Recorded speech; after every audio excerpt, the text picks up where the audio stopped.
அவருடைய அழைப்புக்கு நான் நன்றி சொல்ல கடமைப்பட்டிருக்கிறேன். எங்கள் கட்சியின் உயர்நிலை குழு 8ஆம் தேதி மாலை 6 மணிக்கு கூடியது. ஆன்லைன் கூட்டமாக அது நடைபெற்றது. இணைய வழியில் 9 மணி அளவில் அது நிறைவு பெற்றது. அந்த கூட்டத்தில் கலந்து கொண்ட பெரும்பாலானவர்கள் அமைச்சரவையிலும் இடம்பெற வேண்டும் என்கிற கருத்தை முன்மொழிந்தது அனைவருக்கும் அறிந்த உண்மை, அனைவரும் அறிந்த ஒன்று. ஆனாலும் நிறைவாக தலைவர் எடுக்கிற முடிவுக்கு கட்டுப்படுகிறோம் என்ற உறுதியை தந்தார்கள்.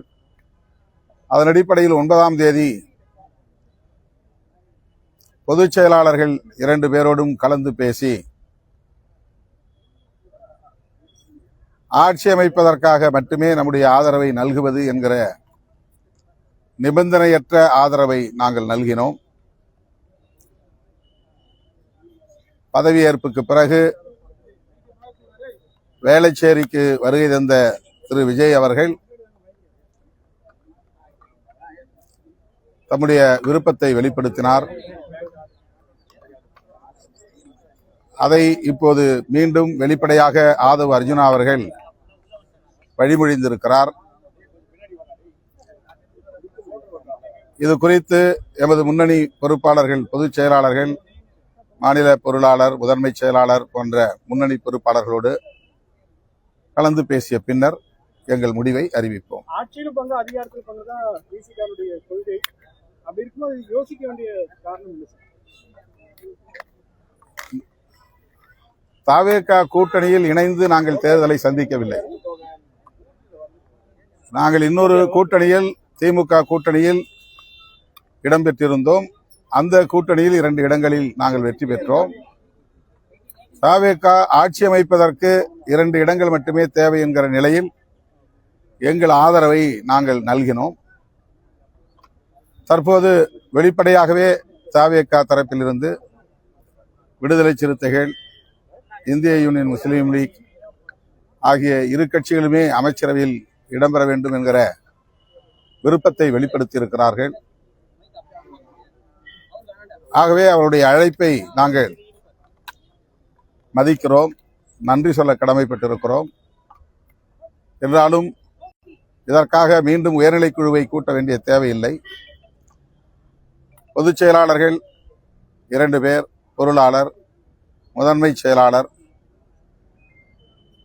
ஆகிய முன்னணி பொறுப்பாளர்களோடு இந்த அழைப்பு குறித்து நாங்கள் கலந்து பேசி முடிவை அறிவிப்போம்.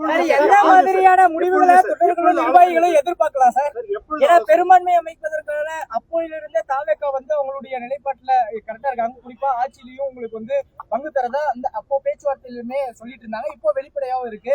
இதுல கட்சியினுடைய தலைவரா திருமாவளவனுடைய நிலைப்பாடு எப்படி இருக்கும், மக்கள் என்ன எதிர்பார்க்கலாம்?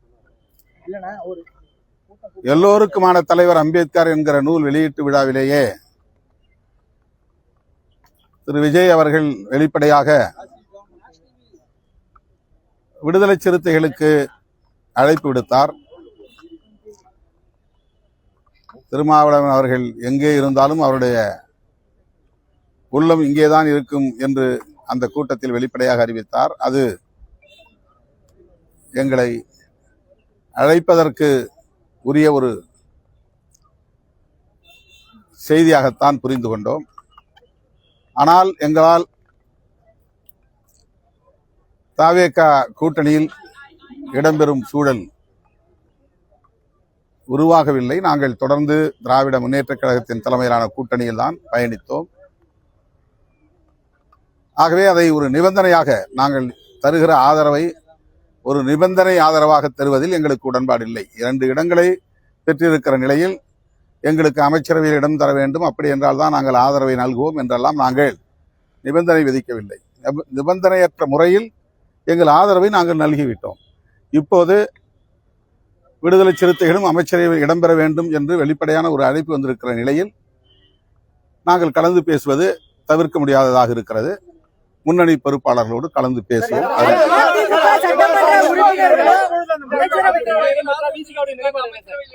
அதிமுக இப்பதான் திரும்ப திரும்ப அதுதான் விளக்கம் சொன்னேன் நான். எப்பொழுது முடிவெடுக்க அதிமுக சட்டமன்ற உறுப்பினர்களோ இடதுசாரி கட்சிகள் வந்து அமைச்சர் பங்கேற்க தெளிவா தெரிவித்தாங்க. நீங்க மறுபடியும் ஆலோசிக்கிறீங்க, அதனால உங்களுக்கு முரண்பாடு வராதா?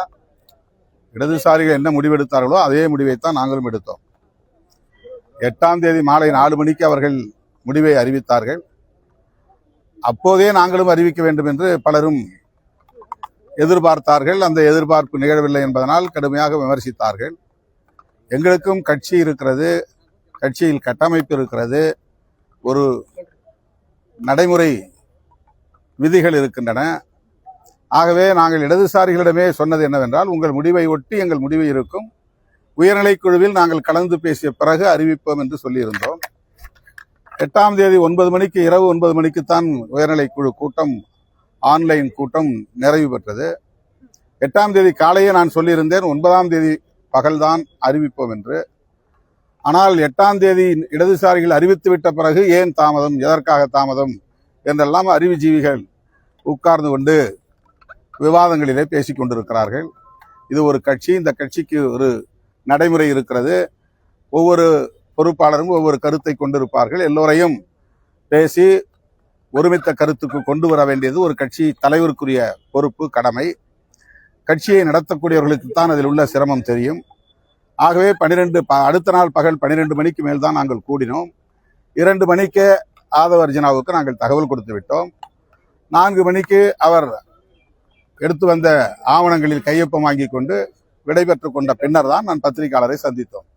ஆகவே அப்போதே எந்த தாமதமும் இல்லை. ஆனால் மீண்டும் மீண்டும் இந்த இயக்கத்தின் வளர்ச்சியை பொறுக்காத சிலர், விடுதலை சிறுத்தைகள் எதற்காக தாமதம் செய்தார்கள், ஏன் 2 நாள் எடுத்துக்கொண்டார்கள், 8ஆம் தேதி 4 மணிக்கும் 9ஆம் தேதி 4 மணிக்கும் எப்படி 2 நாள் இடைவெளி இருக்கும், ஆனால் அப்படி அவதூறுகளை பரப்புகிறார்கள்.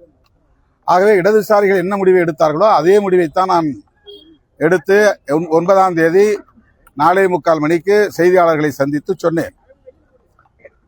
இப்போது தாவேகா தரப்பிலிருந்து வெளிப்படையான ஒரு அழைப்பு வந்திருக்கிற போது எங்கள் தோழர்கள் அந்த அழைப்பை ஏன் ஏற்கவில்லை என்ற கேள்வி பிறகு எழுப்பக்கூடும். ஆகவே முன்னணி பொறுப்பாளர்களோடு கலந்து பேசிய பிறகு அறிவிப்போம்.